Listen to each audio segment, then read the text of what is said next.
Hello again, precious friends.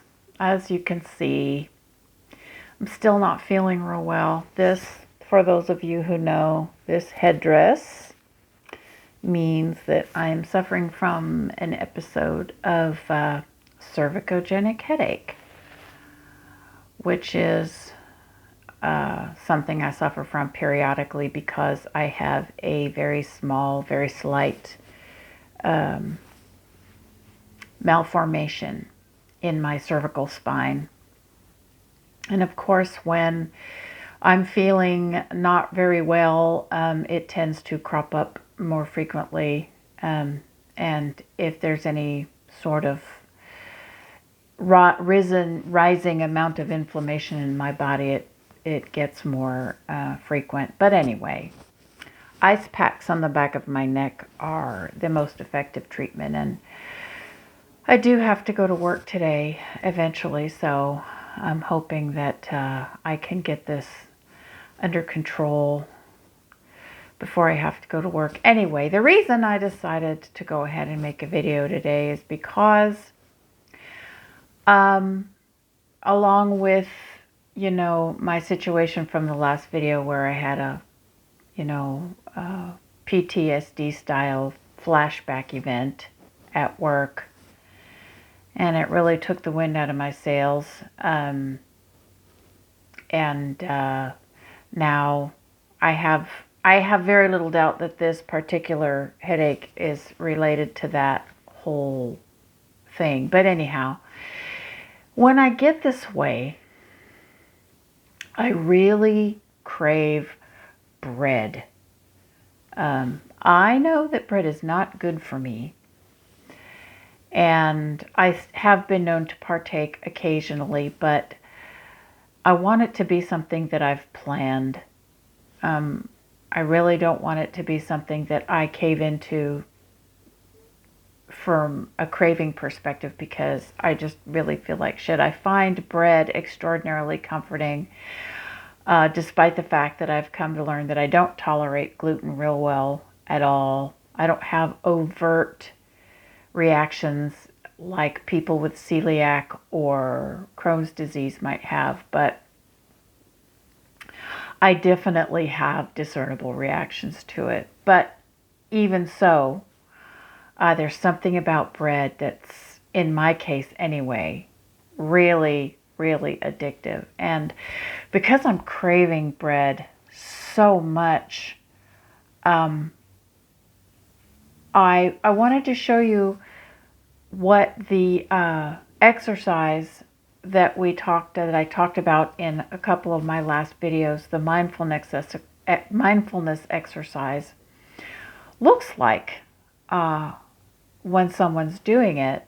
So I have here my little list of questions. So what was happening when I first recognized the craving was I was not looking forward to the idea of having to go to work with this headache. It's absolutely miserable, and I was struggling to try to turn my mind away from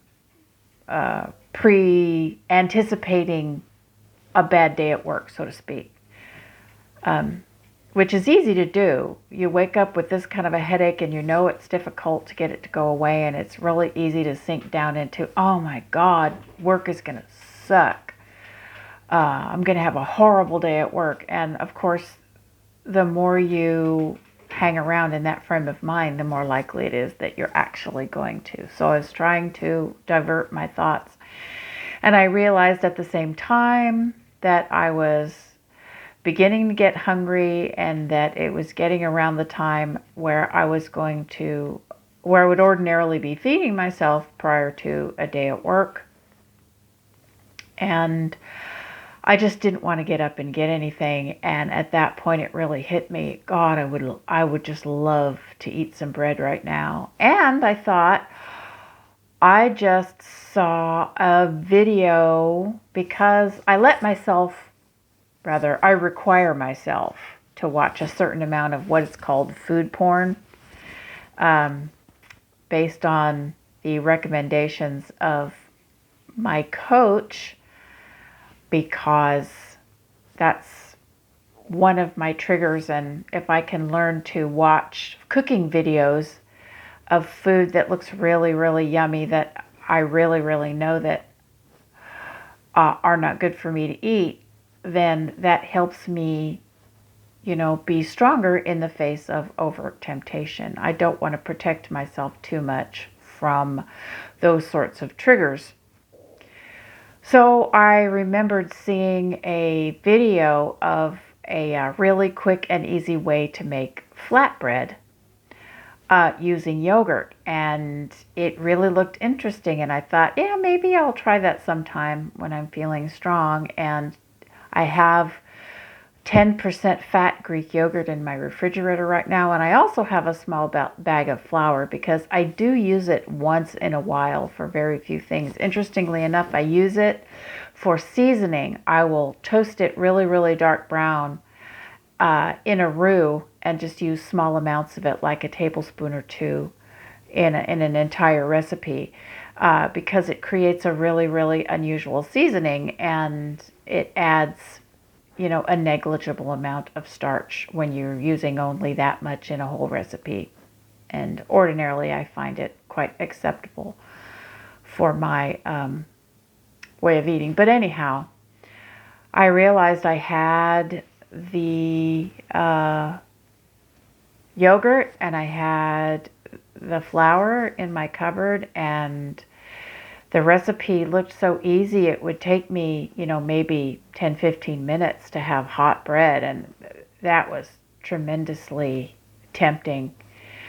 And so that's what I was doing. I was trying not to be negative about, not very successfully, by the way, not to be negative about my upcoming shift at work.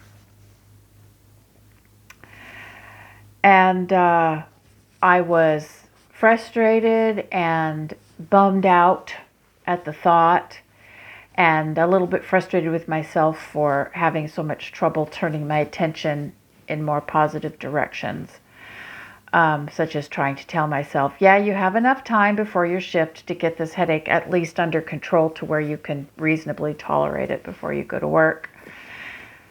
And it made me feel like I wanted to be comforted, and, bread, like I said, just feels tremendously comforting to me. And so the second question being, what was I experiencing in that?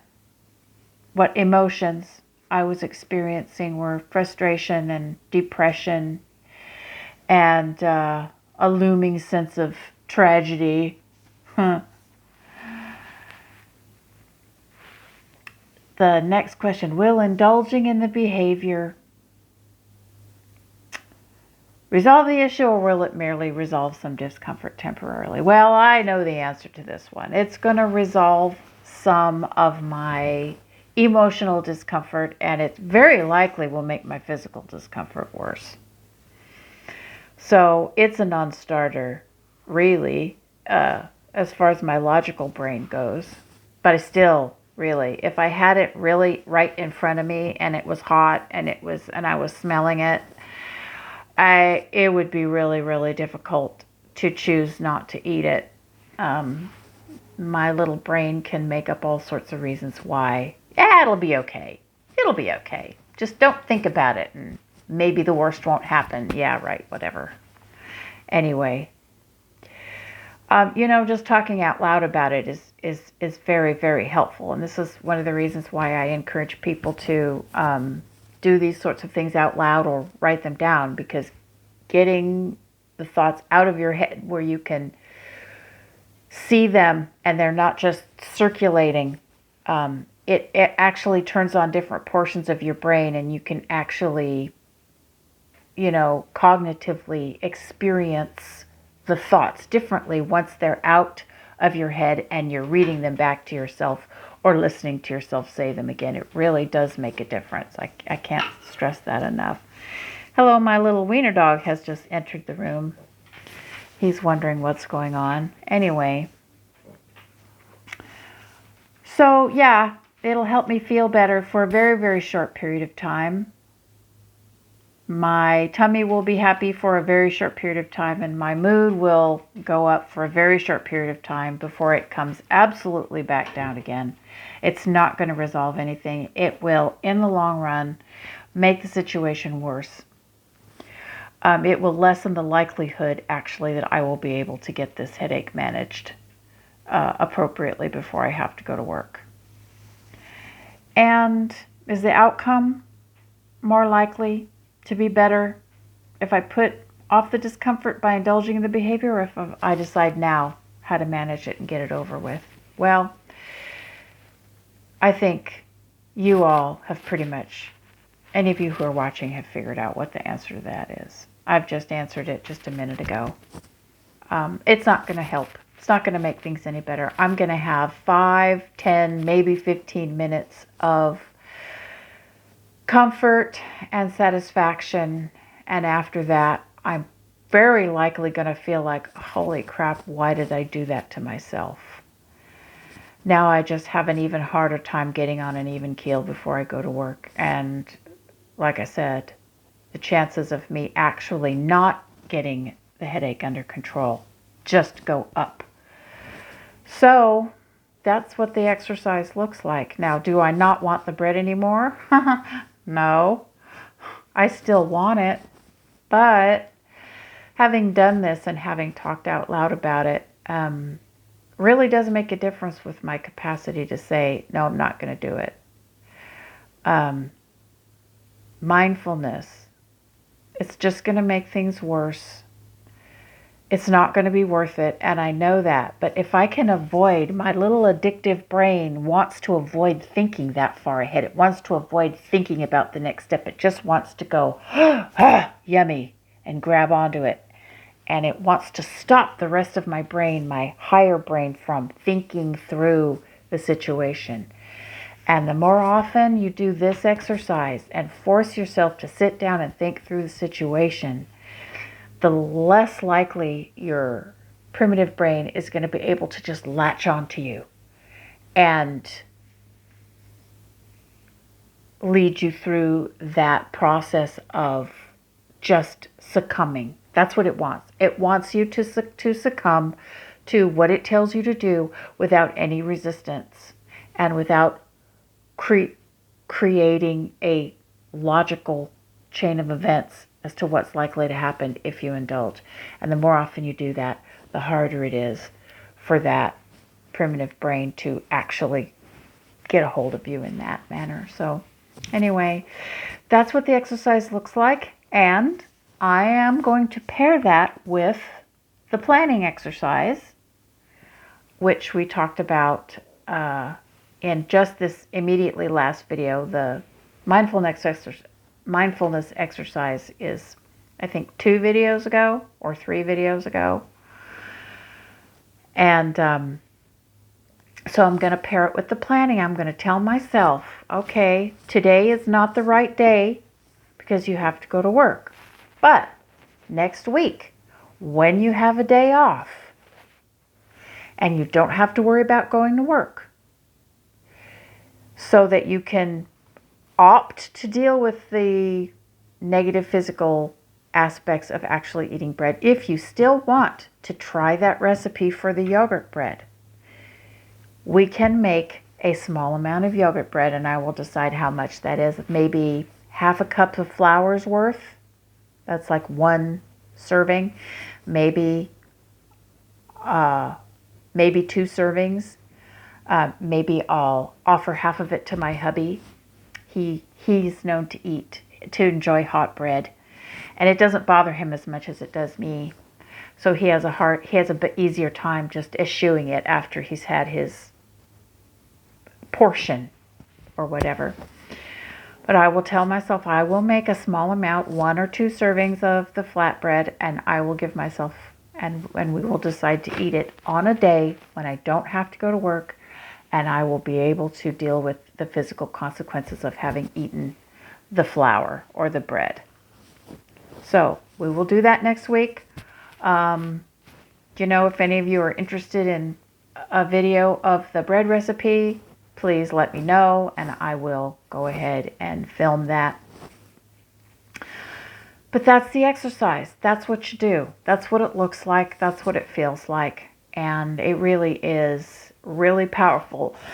Excuse me, if you do it out loud like this. Anyway, that's all. I love you all.